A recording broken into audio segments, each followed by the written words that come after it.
छोड़ो व्यर्थ की बातें, सुननी और सुनानी। आओ बच्चों तुम्हें सुनाऊं अच्छी एक कहानी।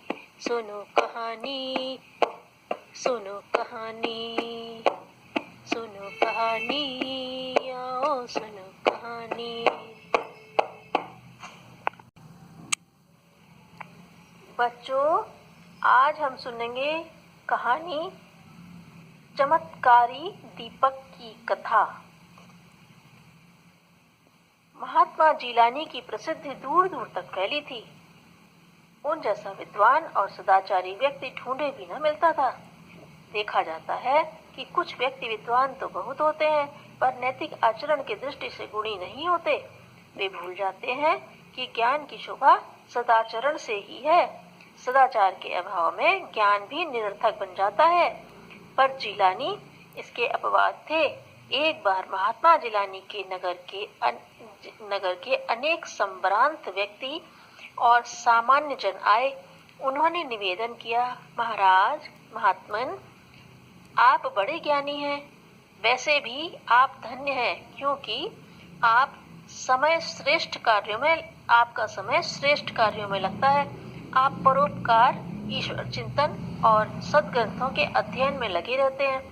आपके ज्ञान से हम भी लाभ पा सके, ऐसा कोई उपाय कीजिए।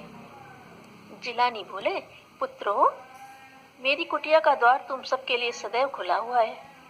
तुम जब चाहो यहाँ आओ, जिस विषय पर चाहो चर्चा करो। एक नागरिक बोला, महात्मा जी, यह ठीक है कि आपके प्रेरणा भरे वचन हमें सन्मार्ग पर ले जाते हैं, हमारा उत्थान करते हैं, पर हम ठहरे गृहस्थ। परिवार के भरण पोषण में, समाज के उपयोगी कामों में हमारा समय निकल जाता है। हम जब चाहें तभी तो आपके पास नहीं आ सकते। इसलिए मेरा निवेदन है कि कृपया आप हमारे लिए कोई पुस्तक लिखें, उसे हम कभी भी पढ़ सकते हैं। सभी को यह सुझाव बहुत अच्छा लगा।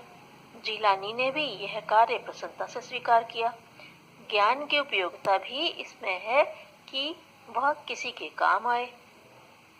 जिलानी ने नीति संबंधी पुस्तक लिखना प्रारंभ किया। राजा ने उसके लिए सारी सुविधाएं जुटा दी। दिन में वे बड़े व्यस्त रहते थे। मनुष्यों की सेवा सहायता में उनका बहुत सा समय निकल जाता था। उनका विचार था कि अपने लिए तो पशु पक्षी भी जीते हैं, मनुष्य की सार्थकता तो इसी में है कि वह दूसरों के काम आए। दिन में जब भी थोड़ा बहुत समय मिलता, वे पुस्तक लिखने बैठ जाते। जिलानी न तो खाली बैठते थे, न ही समय नष्ट करते थे। जिसमें ये दोनों गुण आ जाते हैं, वह सदैव उन्नति करता है। जिलानी सोचते थे कि अधिक सोने से भी समय नष्ट होता है। उतना ही सोना चाहिए जितना शरीर के लिए आवश्यक है। मनुष्य जैसी चाहे वैसी आदतें डाल सकता है। जिलानी रात में केवल 3-4 घंटे सोते थे, और आधी रात में जब सारा संसार सोए रहता, वे उठकर अपने काम में लग जाते। नित्य कर्म करके वे अपना अध्ययन आरंभ करते। जिलानी के साथ उनके कई शिष्य भी रहते थे। अपने गुरु का वे बड़ा सम्मान करते थे, उनकी सेवा करते थे।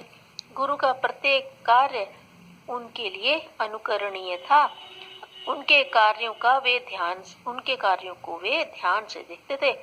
एक दिन सारे शिष्य फुसफुसाते हुए आपस में बातें कर रहे थे। वाहिद बोला, एक चीज देखी तुमने? क्या? जलाल मोहम्मद ने कहा, अरे वही चमत्कारी दीपक। जब महात्मा जी लिखने बैठते हैं तो वही चिराग जलाते हैं। जब वे पढ़ते हैं या पूजा करते हैं तो दूसरा सादा दीपक जलाते हैं।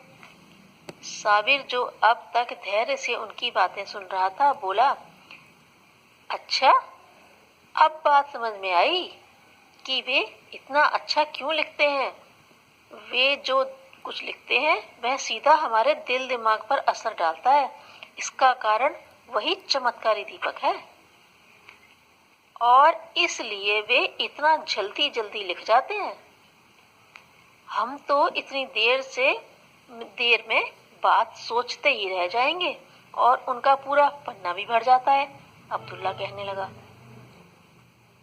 और सभी शिष्यों ने तय किया कि चलकर गुरुजी से ही चमत्कारी दीपक के बारे में अधिक जाना जाए।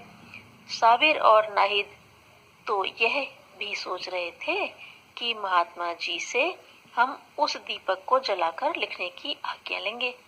उसके प्रकाश से हम भी कुछ लिखेंगे।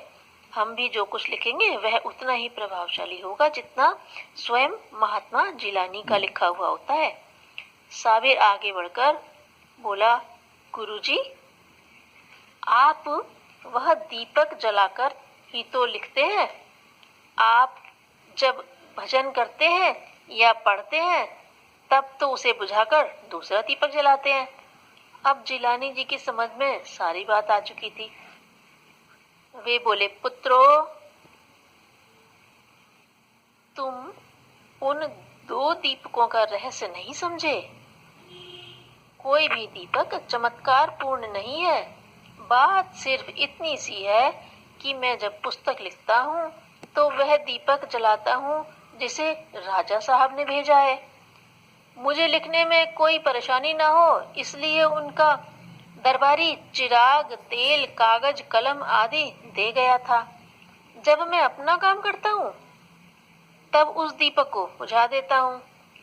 तब मैं वह दीपक जलाता हूँ जिसमें घर का तेल होता है। ऐसा आप क्यों करते हैं? भला राजा साहब के भेजे दीपक को ही देर तक जला लेंगे तो क्या हानि होगी? नाहिद ने पूछा। जिलानी ने समझाया, राज्य के कार्य में ही राज्य का धन खर्च होना चाहिए। यदि उसे मैं अपने काम में लगाता हूँ तो यह चोरी होगी। राजकोष तो सीमित होता है, उसकी कौड़ी कौड़ी जनता के कल्याण में लगनी चाहिए। जिस देश के मनुष्य राज्य की एक पाई भी अपने पर खर्च करते हैं वह देश उन्नति नहीं कर सकता। इसलिए वह आदमी जो राज्य का पैसा अपने स्वार्थ को पूरा करने में लगाता है निंदनीय है।